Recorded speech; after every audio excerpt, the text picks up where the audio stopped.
Ferroviaria siciliana e la realizzazione dell'alta velocità leggera sulla Catania-Palermo non sopiscono le proteste del Comitato dei Pendolari, che tornano a denunciare la precarietà dei trasporti su rotaia, i maggiori disservizi fra Siracusa, Catania e Messina. Orazio Leppo.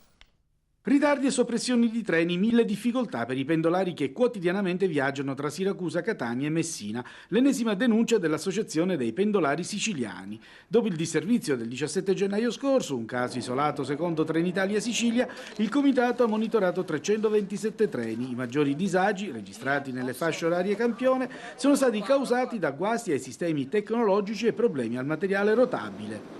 3.600 minuti di ritardo, pari a 62 ore, pari a 2 giorni e mezzo di lavoro o di studio perso che dobbiamo comunque recuperare, oltre a 1.400 rotti chilometri soppressi su 11 giorni di monitoraggio. Da anni il Comitato chiede alla Regione l'applicazione del contratto di servizio per il trasporto pubblico ferroviario siciliano e non basta a sopire i malumori l'annuncio di nuovi investimenti per migliorare la rete ferroviaria e la realizzazione dell'alta velocità leggera sulla Catania-Palermo. L'idea è quella di investire i 30 milioni per velocizzare il tracciato esistente e i rimanenti soldi in realtà investirli a tappeto su tutta la regione Sicilia. Tra l'altro non ci interessano le ore e 20 della Catania-Palermo, perché se io vivo a Modica, per arrivare da Catania a Palermo non so con quale mezzo arrivare a Catania.